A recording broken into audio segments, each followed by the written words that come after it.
Hey, thanks everyone for joining. Hope you're enjoying the conference so far. I'm going to be presenting my talk here, screaming about detection coverage in all caps. I know we're running a little bit late, so I'll try to go through it a bit quicker. I'm Evan. I work here in Philly at a company called Security Risk Advisors, where I focus on purple team projects as well as greenfield research initiatives. Today, we're going to be talking about detection coverage and security tool coverage for our attack techniques and whether or not our tools are functioning as expected for these attack techniques and how we can go about evaluating the efficacy of these tools. I just want to state up front, this is presented from a purple team's approach to testing, where essentially we're doing a very collaborative approach to our testing. Our attackers are working with our blue teamers in a side-by-side way. They're explaining the attacks they're doing, what systems they're impacting, any relevant details to the attack, and then they're working with the blue team to look through the security tools to see what the impact that attack had, if it was blocked or detected, if it was logged, and capture as much detail as possible that we can use it later to prioritize remediation efforts as well as track this over time. As you can imagine, with this type of approach, the question you're often going to be asking yourself is whether or not our tool blocked or detected that attack technique. But more specifically, we want to understand, did it actually block the attack technique itself or something related to the attack technique, maybe some source of conflation? So we do a lot of these purple team projects for our clients, and as you can imagine, we've seen all manner of blocking and detection criteria and implementations, and some of them aren't that great. They use very naive approaches to how they develop the kind of things they're going to trigger off of. Some examples of this would be if you have like a block and detect, looking for exact command line strings or specific arguments that are present in it, or very highly specific implementation details of a particular attack tool. And so we'll have conversations with folks where we say basically that their detection doesn't count because it's not robust enough to survive any type of modification to the way you conduct the attack. So we created this tool called ALLCAPS, which is what I'm going to be talking about here today, to help us have these conversations and show kind of the issues that arise from these bad detection criteria and help us focus more on the attack behaviors with these attack techniques. As we do our testing, the way we approach our testing is an atomic method where we're looking to test one individual attack technique in isolation. And the reason we do this is because we want to isolate that particular attack for when we're evaluating our security tools to see, did they detect that thing rather than something related to it. So we want to minimize the amount that any other related behavior have on determining the outcome so that we can get a true picture of what our security tools do for these attack behaviors. Another nice benefit of atomic testing is that because they're very isolated, they're very quick, they have minimal dependencies, we can get a very wide breadth of techniques in a given testing window as well as a lot of variations for any particular attack technique. Some approaches to atomic testing that you might see are things like Atomic Red Team, which is a library of atomic tests you can run for a wide variety of attack techniques. You might see commercial BAS platforms. This is breach and attack simulation, essentially an automated attack platform for you. Our approach is somewhere in the middle of like custom tooling and a fully manual approach. We feel doing it manually gives us the highest quality results in evaluating the security tools. But regardless of the approach that you're looking at, one common thread among them is the reliance on native system utilities. If you're in the Windows world, these will be things like lol bins. These are binaries or utilities built into the operating system that allow you to achieve an attack technique without much effort. So they implement a lot of the functionality for you. It's just a matter of providing the right arguments.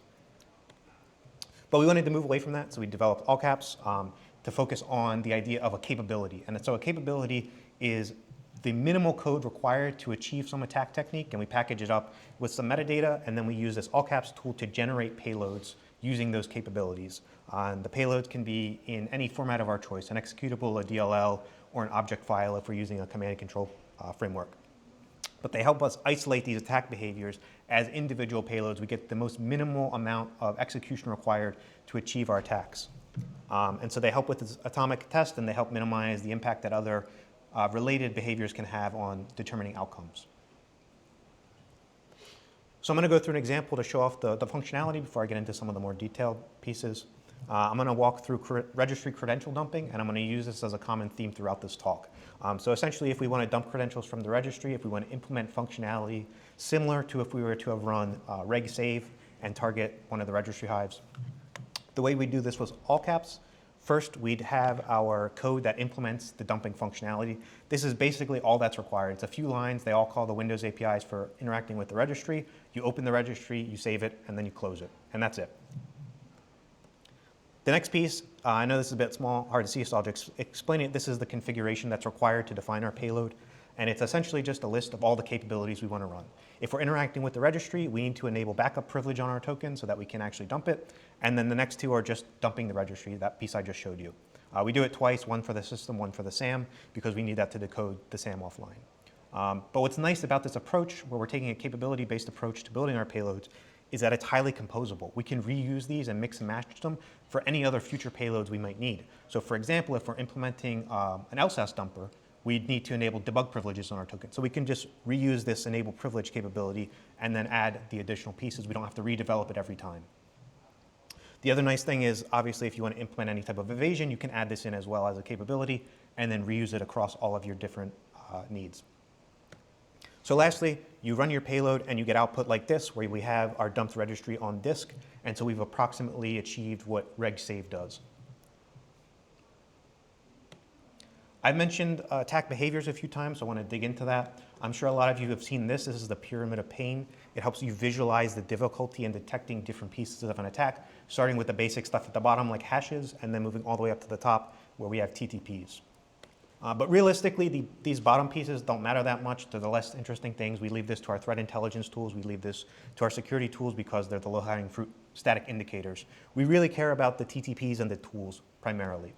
TTPs here being tactics, techniques, and procedures, where we get more specific as we go down each rung. MITRE defines tactics as kind of the broad why of what an attack is trying to do, things like accessing credentials or evading security controls. Then we get a little bit more specific into our attack techniques, which are the way we achieve these goals. So if we're dumping credentials, the way we might do it would be, say, dumping from the registry, dumping from LSAS. And then we get into the highly specific piece, the procedures, which are the concrete ways that we achieve these attack techniques. So if we're dumping from the registry or from LSAS, our procedure would be to use a tool to do so, something like Mimikatz. The procedure is doing that tool with the appropriate command. Attack behaviors exist somewhere in the middle between these techniques and procedures. So looking at our registry credential dumping example, our tactic is we're trying to access credentials. The way we do so is by dumping from the registry, and our procedure is using reg save to do so. Our attack behavior in this case would be something like opening the registry and then dumping the keys. These aren't really formally defined in any way like you would have, say, for MITRE attack. So this is just an example, but essentially the behavior piece is kind of the abstract way we achieve an attack technique. This is important because ideally when we're building our blocks into text, what we want to do is focus on this behavior piece as closely as possible rather than implementation specific details, because this helps us achieve economies of scale when we're building our block into text. If we can focus things at the behavior level instead of implementation specific pieces, then we get wide coverage for any new implementation as well as all the other existing implementations. And so ALLCAPS helps us focus on these by focusing on the behavior piece. As a side note, if you're interested in this type of methodology for like assessing detections, breaking down TTPs, I'd recommend taking a look at this Summiting the Pyramid project by MITRE's Center for Threat Informed Defense. It defines a lot of this and has a lot of good research involved with it. The other thing I'm going to talk about here are the implementations, the tools we use to achieve these attack techniques. Again, going with our registry credential dumping example, the tools you might use to dump the registry would be something like reg.exe, which we've talked about. Mimikatz has an LSAS dump module.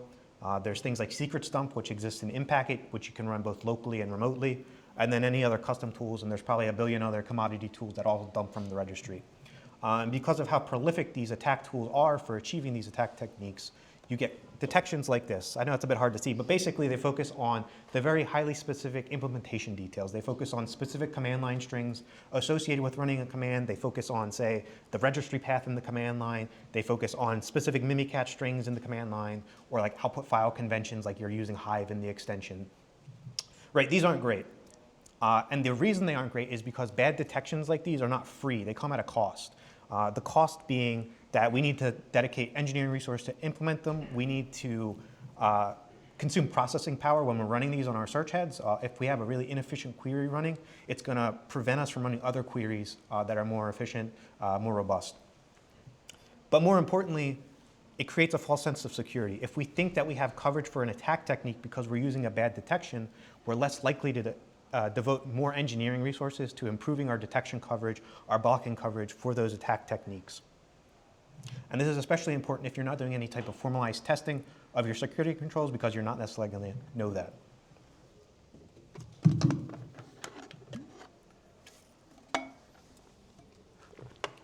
So we're going to take a look at this robustness piece through the lens of process-based detections. So essentially, if you have some type of process create telemetry.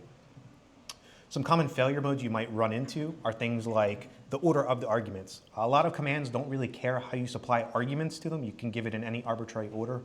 Some do, some don't, but it's tool dependent. But for the most part, they don't. So providing one argument first versus another first doesn't really matter to the command. They're functionally equivalent. However, when we're building our detections based on these process events, if we use something like the bottom where we're using a wildcard between arguments, we're forcing a strict order of the arguments. So our one detection isn't going to necessarily cover all the variations of how these arguments are specified, so we need to break it up. Another failure mode would be when you're using process events is how you get the process name from the event, because it can show up multiple different ways in a single piece of telemetry for a process. For example, you'd have something like the image name, which is typically pulled from the internal metadata of a process, where you versus something like the file name, which is how it appears on disk, versus the command line, which is the full command line string. You can obviously pull the command out of the command line string. But this runs into issues with things like if you were to rename your process from, say, net.exe to something else, then it's no longer going to match on a file name based match in your process detection. Another thing is if you have equivalent commands like net versus net1, you need to have coverage across all the different variations you might expect. It's also not necessarily reliable either, because an attacker has influence over some of these fields within a process event.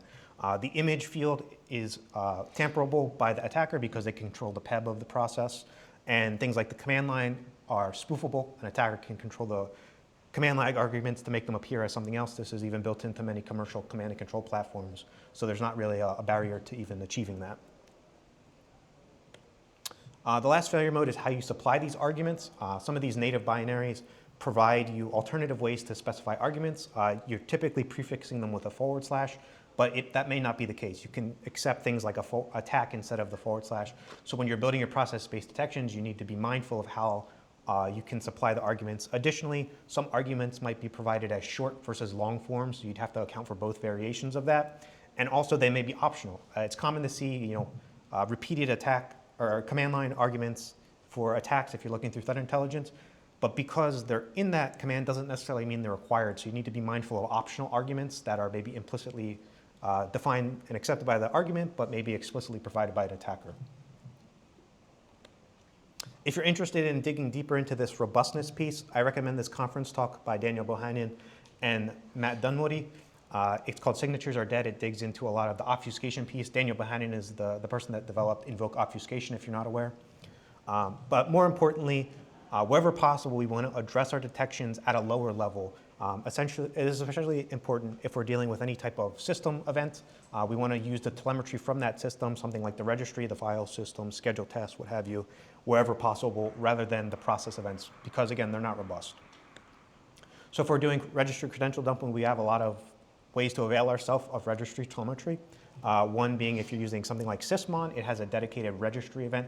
For registry auditing, if you're using the Windows native advanced audit, you can use things like the registry auditing, which configures a SACL on the registry, and then you'd get object access events for the registry.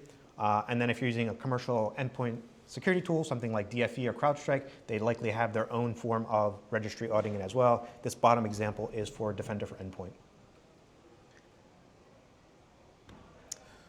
So going back to our example tools, we have things like reg.exe, Mimikatz, and Packet. They all allow us to dump the registry. And if we're implementing our detections or blocking at our tool-specific layers, we might have outcomes that look like this, where we have our AV or EDR blocking mimikatz. Maybe we have process-based detections in our SIM for reg.exe dumping the registry. But if we were to use registry telemetry, we get coverage across all of these tools and many others because they're all interacting with the registry in some way. And so it allows us to get wider coverage by focusing on the more important telemetry sources. Going back to our funnel from before for registry dumping, our process-based events gives us coverage for our implementation-specific procedures like reg.exe, whereas our registry telemetry gives us something closer to our behavior. Like I said, the behaviors exist somewhere between the techniques and the procedures, and that's the telemetry source we're primarily interested in, or should be interested in. But one common issue you might run into, especially with endpoint security tools, which kind of operate as a black box, is that we can't necessarily control them. If they care about these specific low bins, then they're likely going to treat them with prejudice, and we won't get the telemetry that we otherwise rely on for more robust detections. So we have to kind of account for this, and that's where ALLCAPS can help here. For one, it avoids a lot of the reputational issues with these low bins. A lot of these low bins are abused very commonly. You look at any threat intelligence report, there's going to be at least one or two of them being featured as an attacker uses it to achieve some end goal. And we can sidestep this by re-implementing the functionality in our capabilities.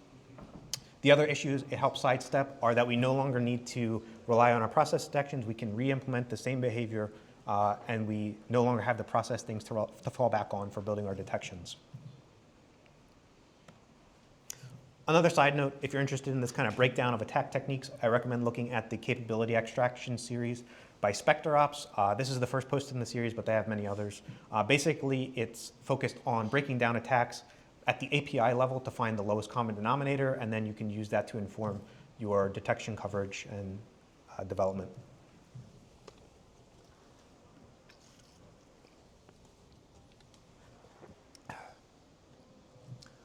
Another thing I want to touch on here is evaluating the outcomes of our security tools. If we're looking at our registry credential dumping example, we need to be able to answer the question, did our security tool block or detect registry credential dumping specifically? And so there's many stages within the attack lifecycle that are important for this attack, but we want to focus on the most important pieces. So for example, we could pull down our credential dumping tool, maybe from a hosting server to the system. If we, say, have a network security tool block the download, did we block registry credential dumping? And the answer is no, because we haven't even attempted it yet. The same is true once we write our dumping tool to disk. If it blocks it maybe based on some AV heuristic, we didn't get to the point where we've attempted to dump the registry, so our detection doesn't really count here either. If we then go to start our process prior to it getting to the piece where it does the attack, and it's blocked there, I'll make a note here that this is kind of a bit more of a soft no because it depends on how your security tools work. It's hard to tell, but basically a common thread you'll see with endpoint security tools is that at the start of a process execution, they'll do some basic heuristic checks, maybe like a memory scan, or they'll look for any type of indicator checks, or they might run it in a quick sandbox. If it blocks it at that point prior to the piece where you've executed, again, we haven't really blocked the registry piece. We've blocked this arbitrary payload. So really, it's only when our attack attempts to access and dump the registry and it's blocked or detected there is when we really care about the outcome. And so related to this, we also have to worry about our relevant detection layers. So when we're looking at a given attack, we want to focus our detection and blocking efforts on the security layers that matter. If we're doing something on the registry, this is endpoint bound. We really only care about our endpoint security tool and possibly using the telemetry they generate within the SIM. If we're doing something like curb roasting, which is network-based and interacts with Active Directory, we really only care about our network security tools and our identity tools, and we would probably ignore things from the endpoint layer because they aren't relevant to the attack behavior. Really, ultimately, we want to align the layers we're looking at with the attack technique we're focused on. So like I mentioned, we do a lot of these Purple Team projects throughout the year. In 2025, by the end of the year, we'll have done around 200 projects across different clients. We test these clients, a lot of them on some periodic basis, maybe once a year, once per quarter, biannually, and so forth. And so as part of our 2025 efforts for these projects, we switched our standard operating procedure to be using this all-caps based approach to testing rather than previously using things like system binaries to do so. And we've seen a lot of common failings across these client environments. When I say failing, it would mean something where they previously had a block or a detect for an attack technique, and then once we switched to the all-caps based approach, our capability-based approach where we're focusing more on behaviors, they've had a failure in the outcome where it's either now logged or not logged at all. And some of these failings, some of the notable examples I want to call out here would be things like the registry credential dumping, which I've called out several times throughout this presentation, is a common one to see without being able to rely on things like the registry hives in the process command lines. You no longer have the detections for that. Same with things like persistence mechanisms, where they're relying on the use of native binaries like shtas for scheduled tasks. And another important one would be things like volume shadow copy deletion. If you look at any ransomware report, this is basically going to be a mainstay in any of them. Prior to ransomware executing, it's common to see shadow copies being deleted, commonly with VSSadmin, to prevent recovery after the fact. And so if you see something like VSSadmin deleting all shadows, it's going to be treated with extreme prejudice by endpoint security tools. It'll be blocked outright. However, once you switch to the capability-based approach, where you're interacting with the volume shadow service over COM using the all-caps-based approach, it's no longer blocked. You can successfully delete your shadows. So what I want to leave you with coming out of this is basically that many tools, many detections, security tools are blocks. They're relying on unreliable data, or they're using very implementation or otherwise bad criteria for building these controls. And so when you switch to an atomic testing based approach where you're focusing very strictly, very stringently on the behaviors, it can help you identify these common issues. But really it's going to be on you to push yourself, push your security org, and push your vendors to improve, right? The old adage that cheaters never prosper holds true here. If you're cheating when you're determining your outcomes, you're only going to hurt yourself. So the slides for this talk are here at this first link. That's what this QR code is for. The second link is to the ALLCAPS project on GitHub, and my contact information is here below. We have some time for questions, I think, if anyone has any quick ones.